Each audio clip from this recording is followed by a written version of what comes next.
considered a rational thought.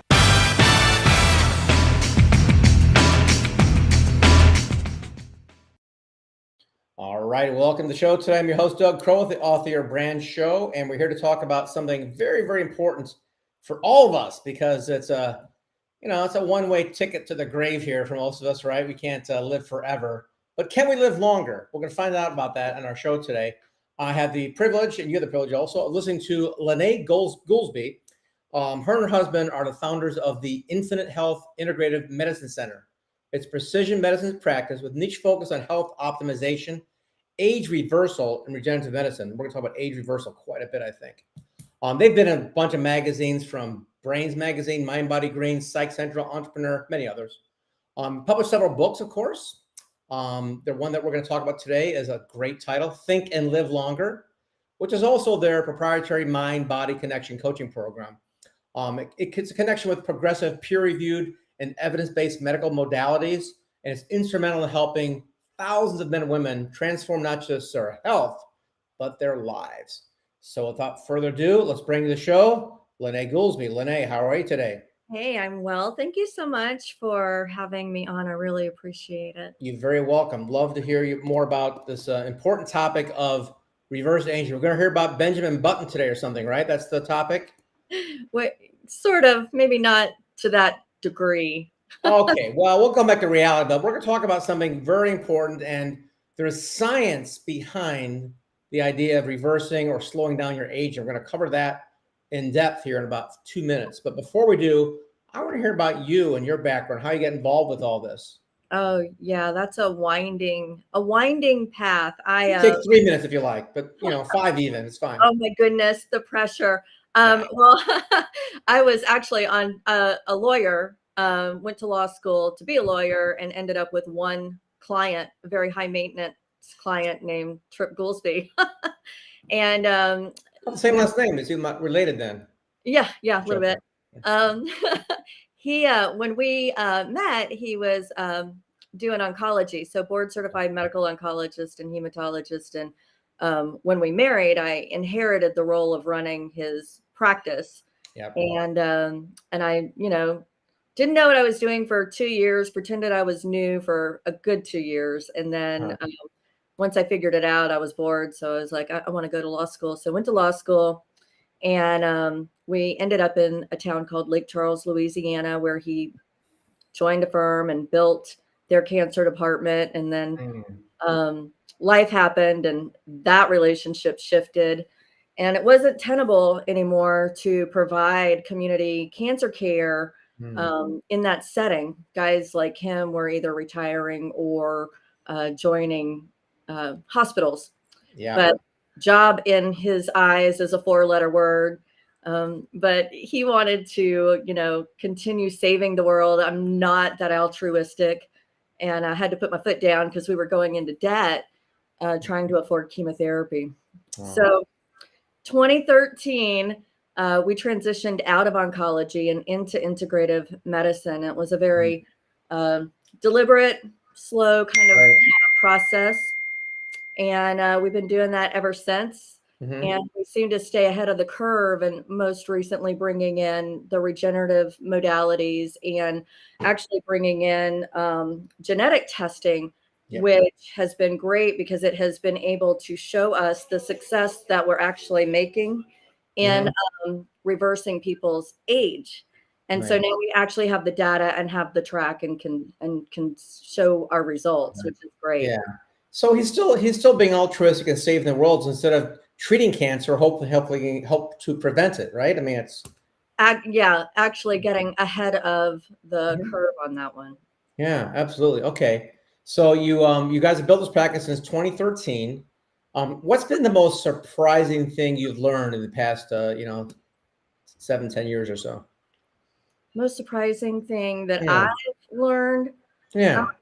Because you said earlier you're not a doctor, but you're running the clinic there. You've got your beat on that. I've got other clients in the same situation. One of the largest stem cell providers in Mexico is a client of ours, and the guy that I talked to is like, he's not a doctor, but he has a lot of experience, and that's where I met. He's been to A4M before, but his wife Venus runs the show, Yeah. And so I kind of sense that my dad was a dentist, mom ran the office. So I get it. You know as much as he does about this, maybe more. You're just being humble to say, well, No, I'm sure as you got into it, going from law to medicine was a big enough transition, but to see what you've seen in the past 10 years, there must be something there that's been like, wow, this is not what I expected. well, I tell you what, when we started, when we brought in the modality to actually track the genetic test, and so we started having patients who were coming on board, having them take the test when they start, and then tracking 6 months, 12 months later, taking the test again to see what has happened, because this test actually shows your biological age, your cellular age. Boy. And actually, a guy that I went to law school with came on board as a patient, and he was 41 when he started, but his test came back showing that he was 58 cellularly. And after being on our program for, I think we tested him a year later, he had gotten back 14 years. Nice. Yeah. And so he's on track. He wants to be 30 biologically, and I'm confident we can make that happen. So right now our average, like, he's a really great case study, but he bought in and he did the work and he showed up for himself. Sometimes people aren't really willing to do that, but when they are, these are the kinds of results that we see. Nice. So give me a layman's term about how do you measure the age of a cell? What you said, cellular age. What is that? How do you define that? What are they looking at there? Do you know? That would be a doctor question. I know. Break it down. Break it down. I'm not a doctor either, so you could just speak in lay terms. This is great. Oh, I'm not really sure I understand the science well enough to convey it. I know that this genetic testing that we have actually gives you really great layman kind of graphs so that you can see, okay, this is your birth certificate age, and based on these factors and even your risk factors, this is your cellular age. And, it has to do a lot with your mitochondria and your the inflammation and all of that. But what's really exciting is at any point in your life, you can make a choice to start taking back control of your health and start to reverse what maybe you've been doing all along, kind of just thoughtlessly and, in your day to day. At any moment, you can stop and go, okay, I want to really get a handle on this. And by changing your behavior and your lifestyle, you can actually control it and go back to where you want to go, where you feel like, for most of us, that's what, 18, 20 years is when we were rocking it. Yeah, 14, good. Yeah, no, I wouldn't know if you know what you on the whole mitochondria. I know telomeres are a big part of the aging, all that stuff. So I don't know the specifics either, but I like your answer better because I can understand that. I've had plenty of conversations with my other clients in this field, and I don't know what I also can always give me a metaphor. What does that mean? And so, mitochondria, puts the engine and the gas and all that stuff in the car. So I get it. Yeah. But you've mentioned lifestyle and behavior, but you do genetic testing on that. So tell me a little bit about the balance of genetics and lifestyle, how that works together to determine our age. Yeah. So I could get my percentages wrong here, but 10% genetics, 80 to 90% is behavior. So you have a lot of control over where your health is going. So what we do, just, how we do that is we are looking at somebody's nutritional habits. I think there's a lot of misinformation about nutrition. Things that you think are healthy really aren't healthy. Give me some examples. I want to hear it because I've looked at so much on this from the, plant and meat and sodium and everything. I want to hear what your basic protocol is or belief systems are on nutrition. Yeah, well, so somebody who's coming to us who wants to lose weight, we put them on a strict low carb, less than 30 grams a day. Yeah. If you're looking to maintain, net carbs should be no more than 60 a day. 60, okay. 60 net carbs to maintain. Okay. We really do embrace once you've lost the weight and you're at a good weight space. And for us, that's 18% body fat if you're a woman, 15% body fat if you're a man. Oh boy. Yeah. Yeah. And so once you get into that ideal, because that's where your longevity happens. When you're in that kind of body fat measurement, then you're really cooking on expanding your life.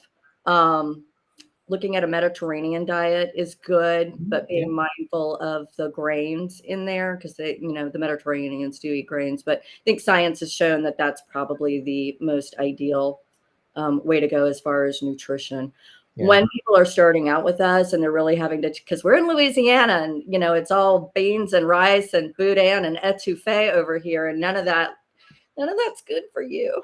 No, I'm not from the Mediterranean. I've read enough about like people, talk about, your genetics, right? So like my wife is from the Philippines and she can eat rice all day long and not get fat. Me, I just look at a couple kernels and it comes up. So I think that's where probably the genetic and nutrition has to go a little bit hand in hand in some areas. Yeah, we don't get into that so much, but the AI, has really made it possible so that you can Yeah. actually do a genetic test and really line Yeah. item which foods are going to serve you and which ones don't. And I think that's also really important when it comes to nutrition. Like you're saying, everybody is different. Right. And you really need to approach it with what serves you and not what, your mate can eat, but it doesn't really serve you, right? We're Yeah. all individuals. So behavioral modification and nutrition is huge.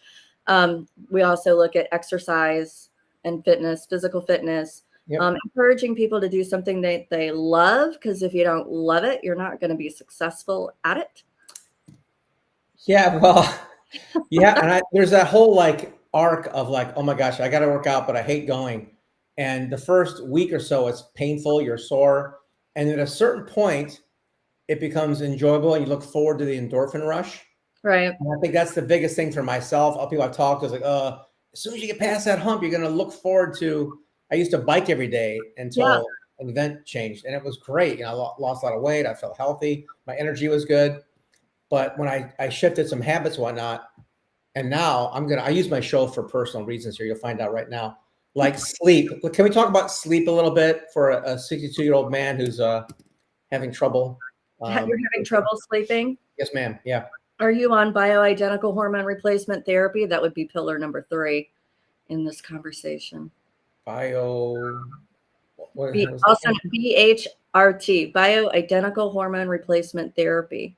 What's bioidentical hormone? Like more testosterone or what? What do you think? So it's hormone replacement therapy that is congruent to what your body produces. So nothing synthetic, no synthetic things. Right. Okay. So yeah, testosterone would be a large part of that. Getting your hormones optimized will impact your ability to sleep, your stress, your ability to approach stressors in your life, your perspective on things. I'm not really stressed anymore. It's really, I think I got the think and live longer. I got the think part pretty well settled. Thinking. And, nutrition is going really well because my wife's an excellent cook, and we look at our house. There's like no junk anywhere. It's all like fresh vegetables and meat and fish and eggs and stuff. Like, well, there's no junk there, and we go to the gym every day now. So but the sleep thing is still a challenge. So we'd have to run we have a very comprehensive laboratory. Okay. And we have a very strict parameter for what we're looking to see. Okay. So generally doctors are looking at this much information and they're looking to see if you're normal, normal based on a bell curve. I'm not normal. I'm Abby someone. I'm Abby normal. Yeah. Reference. Right. So we take this much, it's this big, much information. Yeah. And our parameter for the values that we're looking at are very strict because we know that normal is not healthy. Yeah, I had blood work done recently, and the doctor's like, "Wow, this is great. Your profile looks great for everything." And I'm seeing big range there. I'm like, "Yeah, what's optimal?" Because I was pushing 2 or 3 of them right at the edge. Oh yeah, it's normal. I'm like, you don't want to be optimal because you don't know what values. That may be men around your age that are obese, drinking 6-packs like that. Those are you don't know what's in that range. Right. And so that's where precision medicine comes in to looking at what's optimal for you. Like where were you when you were 18 or 20, or as you said, 14, what was that for you, and getting you back to that optimal state for you. So it's one of N, it's not normal values. Got it. Okay, that's really helpful. Okay. You have a copy of your book handy or not? I do. Let's show it to people. Look at the handsome man on the cover. Okay, Think and Live Longer. There's Trip, the doctor part. You're the brain. I'm right here. There you go. Okay, good. Think and Live Longer. It's available on Amazon, I'm guessing, or you have it on your website. Yep, okay. Available on Amazon. We're going to talk some more, but I will take a quick commercial break for you. How do we get a hold of you? How can I get the free assessment? What are you going to offer here today? Yeah, so anybody can call us. We'll be happy to have a complimentary discovery call with one of our wellness coordinators, and you can book that online at yourinfinitehealth.com. Yourinfinitehealth.com is also below in show notes here, folks. You can click on that below and get a complimentary assessment by one of the professionals. You're going to see me on that roster here very soon because I'm always curious about this stuff. I want to know more about it. So love to take a deeper look. Yes. Okay. Let's talk about alcohol, shall we? Mediterranean winos. How's that work? Yeah, I mean, the studies are conflicting on that. 1 year, 8 ounces is good for the heart. The next year, all alcohol is bad. I will tell you, alcohol in any form will slow your metabolism down. Right. Yeah. So, I cut it out recently, and it's hasn't helped my sleep yet, but I do feel a little better. I know it's what I was telling my wife. I said, you know what? We were talking about nutrition every few days. I'm like, I'm pretty sure there's no benefit to alcohol whatsoever. There's like nothing there. You feel good for a few hours, then you feel crappy the next morning or whatever. And it's just like, it's not like, eating a steak or vegetables or vitamins. It's like, it's alcohol. It's supposed to, it does bad things, not good things. Yeah, it's a depressant, can contribute to inflammation. And it's all about, in my non-medical brain, eliminating inflammation as much as possible. Yes, I've heard a lot. I've heard that a lot. Eliminating or reducing inflammation, and that's a big one because it's all over, and sometimes it's just small, right? Just a little arthritis that flares up and it's inflamed. Are there some general practices for that, or there has to be also targeted and precision on the inflammation reduction? Well,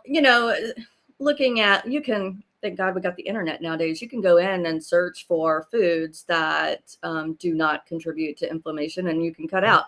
We're talking about alcohol, cutting out sugar, cutting out all the things that taste good but are killing you.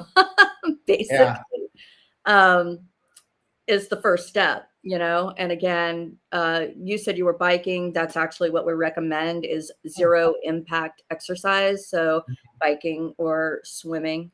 And again, getting those hormones optimized, because you can exercise all day long and you can eat like a rabbit, but if your hormones are suboptimal, you're not going to get the results that you want to get. That's right. That's what I'm working on. We're doing a little weight training too now, and some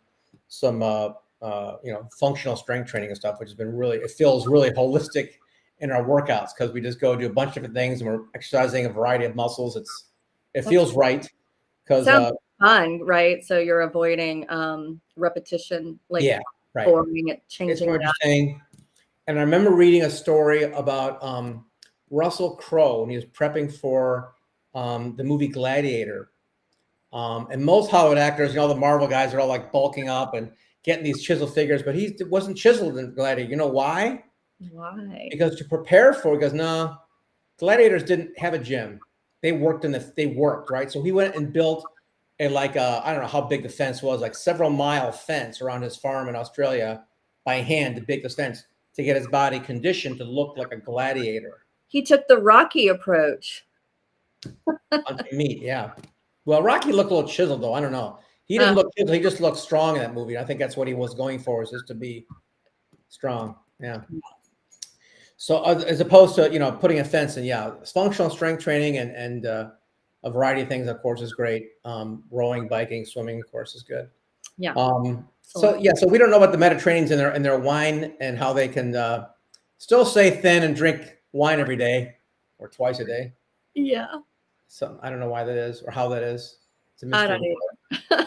I don't either. So you got to pull what works for you and release what doesn't. Yeah. First thing. I like what you said about the hormone, because sometimes you go through life and the different phases of your life metabolism and things aren't working like they used to. So the hormone thing makes a lot of sense to me because that's like the regulator on how things work in our bodies, right? Yeah. So, Yeah. with our lab panel that we have and our strict parameters for what we're looking for when it comes to hormones. So your body naturally, as you 25 to 30, your body's natural production of those good hormones starts to decline. Right. But we now have the ability to bump those up and get them back to where they were when you were in your prime. I love that. Okay. And do people, once they go through your process, do they have to go to Louisiana to get stuff, or can you mail stuff? Or how does it work with medicine? We do. We have patients all over the Okay. nation. Great. Great. Okay. So last question on the hormones how many of them are you measuring or are we adapting to? Is there like 3, 5, 10? I know a whole bunch of them. Well, yeah, there are a whole bunch. The ones that most people seem to be getting treated for is like low testosterone. Almost everybody has low testosterone, men and women. Mhm. Women, the estradiol, progesterone, Mhm. pregnenolone, and then we have a whole range of peptides to supplement as well, HCG, things of that nature. So, Yeah. Very and good. it's all Very good. tailored. The regimens, those are the main players, but the Right. regimens will vary dependent upon the need of the individual. Gotcha. When you do the assessment, can you get that with a blood or saliva sample? You get all your hormones from that screening? Yeah, our lab panel, it's they may be taking over 8 vials of blood, but yeah, Wow. yeah. Okay. Good to know. I know. Wow. And Okay. it's fasting, so no eating before doing that. All But right. So what's your goal? How long are you gonna live? You could reversing age here, LeNae. I'm gonna live so long that my earlobes are gonna be really long. I love it. No target goal here. I'm gonna just reverse it and do the best I can. That's okay. No, I happen to know I'm probably gonna live to be over 100 just because of things that I do. I'm on my own program, Right. and that's what the tarot card reader said, so it must be true. I've got genetic testing and my tarot card. So between the two of them, they're saying the same thing. It's gonna be all right. That's good. It's all good. Just a backup. Wonderful. That was One last time, that link to get the assessment is what? Yourinfinitehealth.com. Yourinfinitehealth.com. Go there, sign up, folks. You're going to love it. I certainly am going to do it because I'm really curious about this stuff. And appreciate you being on the show today. And tell Triple have him on next time when he's not so busy saving lives. Okay, I will do. Thank you so Okay. much. You bet. Pleasure. That concludes our show for today. I hope you enjoyed it. I certainly did. And check out below. She got some great information there. And don't forget to take notes. If you didn't take notes, I got them below. And, click like, subscribe, all that stuff. I'd love to see you again on the next show. This is your host, Doug Crowe. Have a good day.